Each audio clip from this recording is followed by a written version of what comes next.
ಇನ್ನು ಕಾವೇರಿ ಜಲಾನಯನ ಪ್ರದೇಶದಲ್ಲಿ ಮಳೆಯ ಆರ್ಭಟ ಜೋರಾಗಿದೆ. ಸೊ ಹಾಗಾಗಿ ಕಾವೇರಿಗೂ ಕೂಡ ಈಗ ಜೀವ ಕಳೆ ಬಂದಿದೆ. ಮಂಡ್ಯ ಜಿಲ್ಲೆ ರೈತರು ಒಂದ್ ಕಡೆ ಸಂತಸವನ್ನ ವ್ಯಕ್ತಪಡಿಸ್ತಾ ಇದ್ದಾರೆ. ಯಾಕಂದ್ರೆ KRS ಡ್ಯಾಂಗೆ ಭಾರಿ ಪ್ರಮಾಣದ ನೀರು ಹರಿದು ಬರ್ತಾ ಇದೆ.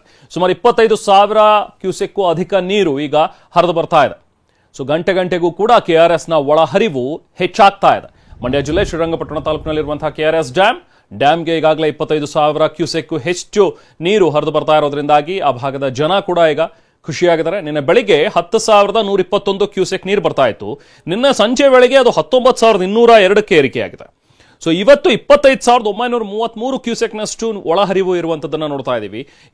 ಬಹುಶಃ ಸಂಜೆ ಆಗ್ತಾ ಇದ್ದ ಹಾಗೆ 30,000 ಕ್ಯೂಸೆಕ್ಗೆ ಏರಿಕೆ ಆಗುವಂತ ಸಾಧ್ಯತೆ ಕೂಡ ಇದೆ. 24 ಗಂಟೆಯಲ್ಲಿ 2 TMC ನೀರು ಈಗ ಸಂಗ್ರಹವಾಗಿದೆ. ಸೊ ಆಕ್ಚುಲ್ ಆಗಿ ಈಗ ನೀರಿನ ಮಟ್ಟ ಗಮನಿಸ್ತಾ ಹೋದ್ರೆ ಕನ್ನಂಬಾಡಿ ಕಟ್ಟೆಯಲ್ಲಿ 107.60 ಅಡಿಯಷ್ಟು ಭರ್ತಿಯಾಗ್ಬಿಟ್ಟಿದೆ ಈಗ ಡ್ಯಾಮ್ನಲ್ಲಿ ನೀರು. ಸೊ ನೀರ ಏರಿಕೆ ಆಗಿರೋದ್ರಿಂದಾಗಿ ರೈತರು ಕೂಡ ಸಹಜವಾಗಿ ಸಂತಸವನ್ನ ವ್ಯಕ್ತಪಡಿಸ್ತಾ ಇದ್ದಾರೆ. ಕೆಲವೇ ದಿನಗಳಲ್ಲಿ ಡ್ಯಾಮ್ ಕೂಡ ಭರ್ತಿಯಾಗಿದೆ. ಸೊ ಹಾಗಾಗಿ ಈಗ ನೆಕ್ಸ್ಟ್ ತಮಿಳುನಾಡು ಏನ್ ಖ್ಯಾತೆ ತೆಗೆಯುತ್ತೆ, ನಮಗೆ ಜಾಸ್ತಿ ನೀರು ಬೇಕು ಅಂತ ಕೇಳುತ್ತಲ್ಲ ಯಾವಾಗಲೂ ಕೂಡ ತಮಿಳುನಾಡು, ಅಟ್ಲೀಸ್ಟ್ ಹೀಗೆ ಡ್ಯಾಮ್ನಲ್ಲಿ ಜಾಸ್ತಿ ನೀರಿದ್ರೆ ಅಟ್ಲೀಸ್ಟ್ ಅವ್ರಿಗೆ ನೀರಾದ್ರೂ ಬಿಡ್ಬೋದು, ಅವ್ರ ಖ್ಯಾತೆ ಆದ್ರೂ ತಪ್ಪುತ್ತೆ ಅಂತ ಹೇಳಿ ರೈತರು ಕೂಡ ಸಂತಸವನ್ನ ವ್ಯಕ್ತಪಡಿಸ್ತಾ ಇದ್ದಾರೆ. ನಾವು ಪ್ರತಿನಿಧಿ ಪ್ರಶಾಂತ್ ಅಲ್ಲಿಂದ ಪ್ರತ್ಯಕ್ಷ ವರದಿ ನೀಡಿದ್ದಾರೆ, ಬನ್ನಿ ನೋಡೋಣ. ರಾಜ್ಯದಲ್ಲಿ ಮತ್ತೆ ಮಳೆರಾಯನ ಆರ್ಭಟ ಮುಂದುವರೆದಿದೆ. ಕೊಡಗು ಜಿಲ್ಲೆಯಾದ್ಯಂತ ಧಾರಾಕಾರವಾಗಿ ಮಳೆ ಸುರಿಯುತ್ತಿರುವಂತಹ ಹಿನ್ನೆಲೆಯಲ್ಲಿ ಜೀವನದಿ ಕಾವೇರಿಗೆ ಮತ್ತೆ ಕೂಡ ಜೀವ ಕಳೆ ಬಂದಿರುವಂತದ್ದು. ಧಾರಾಕಾರವಾಗಿ ಮಳೆ ಸುರಿಯುತ್ತಿರುವಂತಹ ಹಿನ್ನೆಲೆಯಲ್ಲಿ KRS ಜಲಾಶಯಕ್ಕೂ ಕೂಡ ಒಳಹರಿವಿನಲ್ಲಿ ಭಾರಿ ಪ್ರಮಾಣದಲ್ಲಿ ಹೆಚ್ಚಳ ಆಗಿದೆ. ನಾನಿವಾಗ KRS ಜಲಾಶಯದ ಹಿನ್ನೀರಿನ ಸ್ಥಳದಲ್ಲಿದ್ದೀನಿ. ನನ್ನ ಹಿಂಭಾಗದ ದೃಶ್ಯಗಳನ್ನ ನೋಡಿದ್ರೆ ಕೂಡ ಗೊತ್ತಾಗುತ್ತೆ.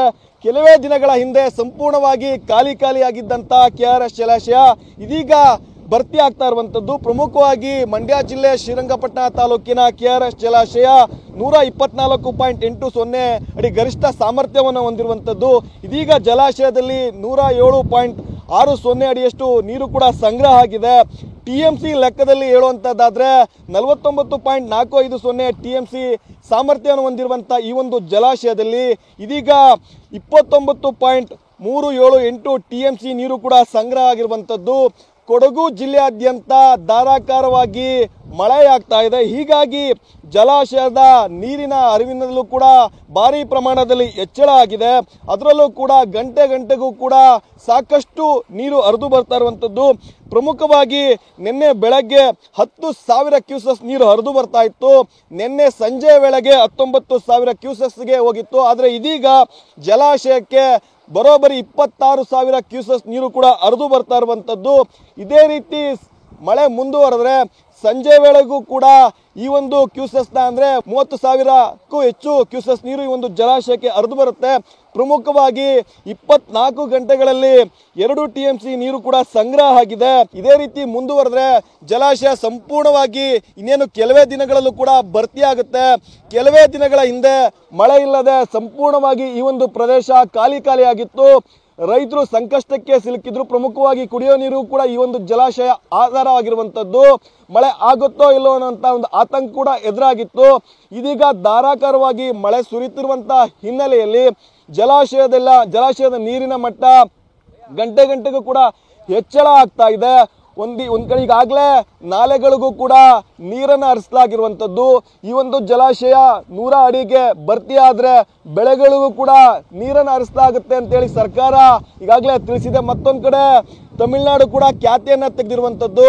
ಪ್ರತಿನಿತ್ಯ 1 TMC ನೀರನ್ನ ತಮಿಳುನಾಡಿಗೆ ಹರಿಸಬೇಕು ಅಂತೇಳಿ CWRC ಕೂಡ ಈಗಾಗಲೇ ಆದೇಶವನ್ನ ಮಾಡಿರುವಂತದ್ದು.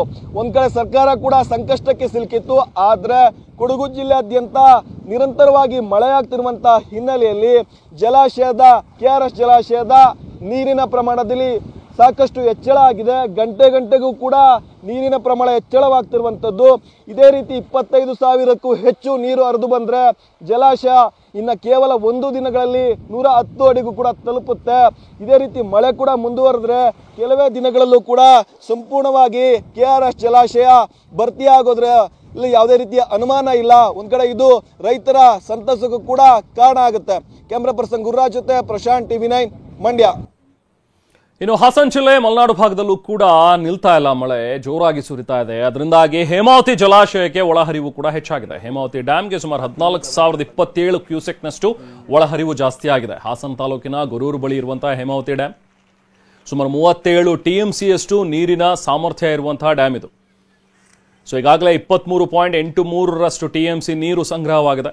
ಮೂಡಿಗೆರೆಯಲ್ಲಿ ಮಳೆ ಹೆಚ್ಚಳವಾಗಿರುವಂತಹ ಹಿನ್ನೆಲೆಯಲ್ಲಿ ಹೇಮಾವತಿ ನದಿ ಕೂಡ ಭರ್ತಿಯಾಗಿದೆ. ಮಳೆ ಹಿನ್ನೆಲೆಯಲ್ಲಿ ತುಂಬಿ ಹರಿತಾ ಇರುವಂತಹ ಹೇಮಾವತಿ ನದಿ ಸತತ ಮಳೆಯಿಂದಾಗಿ ಹೇಮಾವತಿ ಜಲಾಶಯ ಭರ್ತಿಯಾಗಿದೆ. ಹೇಮಾವತಿ ಜಲಾಶಯ ಭರ್ತಿಯಾಗಿರೋದ್ರಿಂದ ಜೀವಕಳೆ ತುಂಬಿದೆ. ನೋಡಿ, ಅಲ್ಲಿ ಶೆಟ್ಟಿಹಳ್ಳಿಯ ಒಂದು ಚರ್ಚ್ ಈಗ ಮತ್ತೆ ಮುಳುಗಡೆ ಆಗಿರುವಂಥದ್ದು.